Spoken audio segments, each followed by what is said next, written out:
Hey guys, look what we got. Oh, wait a minute. Hang on a second. This is the LG 38GN950-B. I'm going to go into detail of this bad boy and find out if it's really worth $1,600. And the cool part about this deal, I got two of them. We'll be right back.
My studio here, some of you know of how big or how small it is. It's kind of tiny.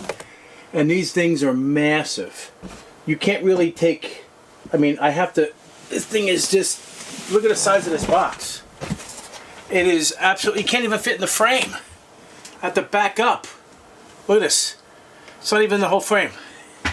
There we go, now we got it. Now you can see the size of me and the size of the box.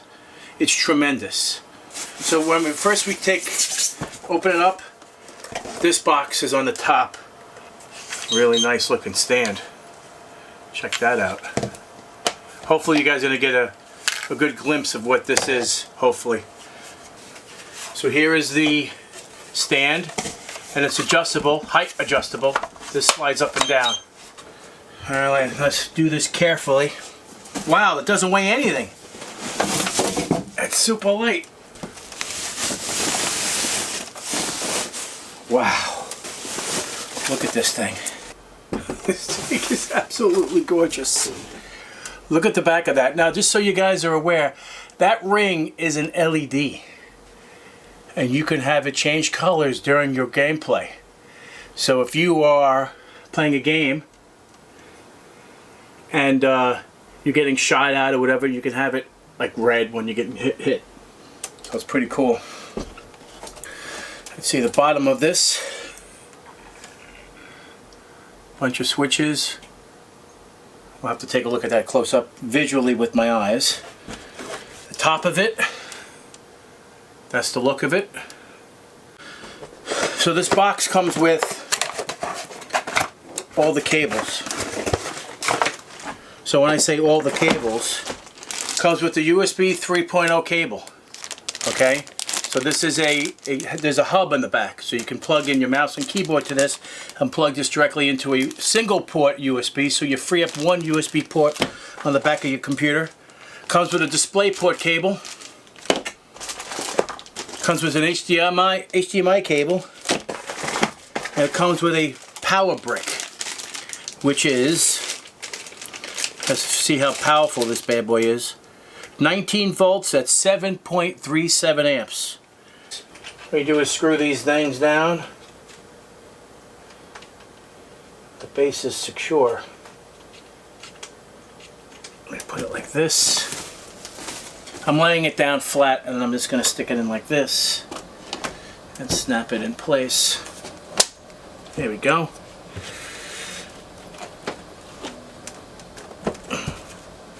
Holy crap. Look at this thing. This is absolutely gorgeous. I'm not sure if you're actually seeing it in its full glory here, but it is absolutely amazing. It's huge. The resolution on this is 3860 by 1600. So it's 21:9 UltraWide 4K. All right, one of the cool features about having an LG monitor that has this capability is the on-screen control. So since I have two of the monitors right here, I'm going to select the top one. So this is full screen. See, it's outlined by the bar, the red box or rectangle around it. There are so many options we could do. If you could do two screen split, like this, and like this. We also can do 3-screen split, like this, or like this, like this, like this, or 3 individual boxes. We do 4-screen, 4 this way. Then we have 6 and 8.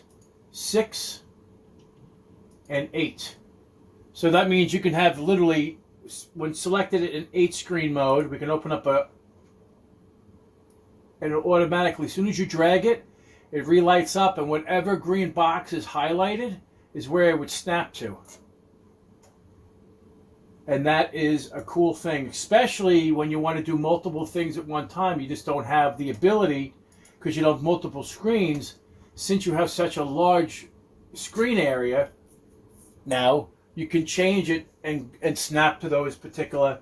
That also includes with even like a file. If you want to, browse files and stuff like that, you could do the same thing with that. You could move, you can move it any way you want.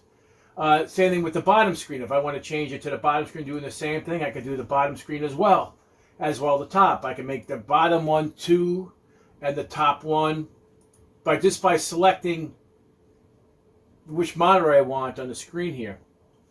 Unfortunately, having 2 at the same time, this does not work. LG Ultra Gear Control Center. You can only have one monitor that supports this in order to have control of the sphere lighting in the back. However, you still have the option to do it via the wheel on the bottom. However, you can't do video sync mode, which is with games and programs. That's the only downside to that, having multiple monitors of this capability. Once you have it selected, the wheel on the bottom also adjusts the brightness as well. And we have that twice. So if I wanted to change to the back to be red, I can do that, and I can change the brightness as well. That's the only downside to having 2 at the same time. As soon as I unplugged it and rebooted, everything worked perfectly fine. That's the only downside to it. I'm going to talk to LG and see if we can get this resolved. So, because a lot of people like myself like to have 2 of these at the same time, and they should be able to interact between the 2. Or at least turn one off. If it detects it, turn one off and only use one monitor to do it, and the other one be manual mode. That should be an option. I'm kind of ticked off about that, because that's one of the reasons why I bought this, is because of the sphere lighting and to be able to have it interact with the gameplay that I had. But I can't do that now because I have to shut the other one off. So other than that, everything is A-okay. Other than that feature, but having multiple capabilities of what multiple windows and whatnot, this is huge. So that's one of the great features of having this capability, is being able to do, if I wanted to bring this down here like so, it'll match to that. Open up another browser and I can snap it to that. So now, whoop, it didn't snap. Snap it to that. So this is actually a pretty sick capability.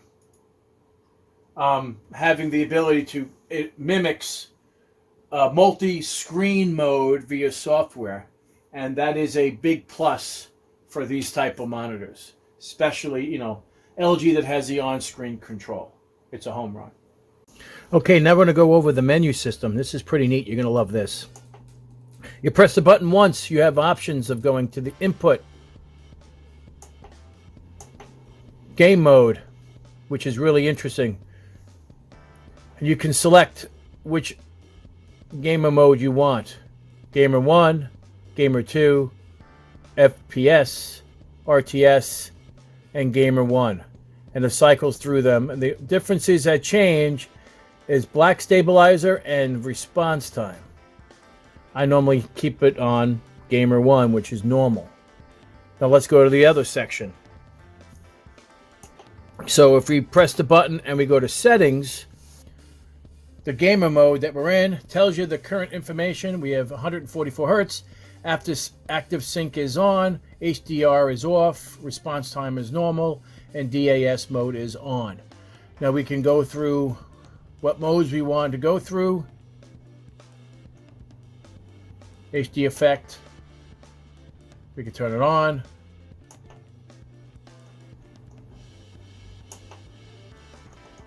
Go through them all. Game adjust. Now this is interesting. This is where you can overclock it, and we'll do that momentarily. Screen will flash. Adaptive sync for G-Sync, free sync, black stabilizer, response time, faster, fast, normal, or off. I leave it on normal. Crosshairs, you want it on or off. Game reset. You want to reset your game settings. You can reset the monitor. Then we go into picture adjust, brightness, contrast, sharpness, gamma, color temperature.